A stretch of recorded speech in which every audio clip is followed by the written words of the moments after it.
अरे आज दिन छोड़वला हो पापा या माँ के हो तू गोदिया रे अम्मा के हो तू गोदिया। अरे आज दिन छोड़वला हो चाचा अम्मा के हो तू गोदिया रे अम्मा के हो तू गोदिया।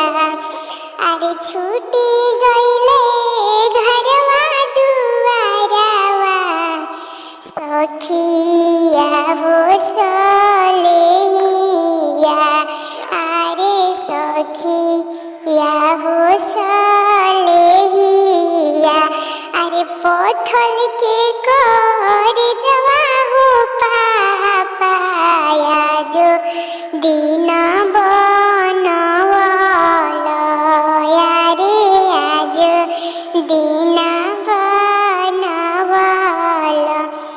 अरे पत्थर के कर जवा हो चाचा जो दिन बनवल रे आज दिन बनवल।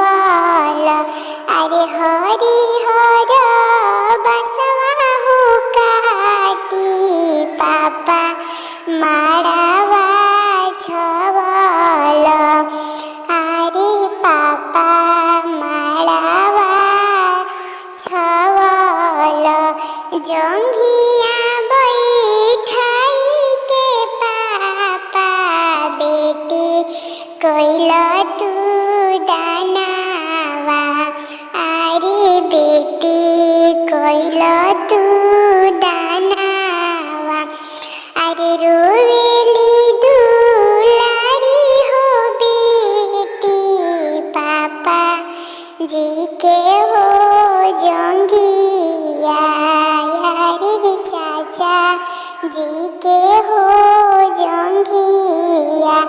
अरे फाटेला कर जवा हो चाचा घरवा हो छोड़वल।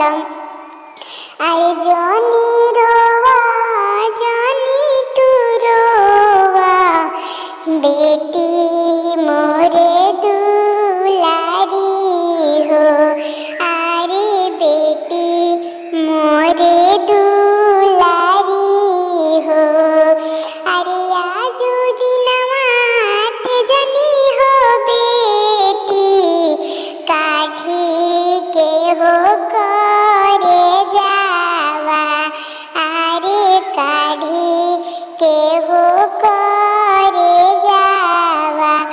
अरे सब कर भरवा तू पापा आजो दिन निबहल। अरे आजो दिनवा निबहल।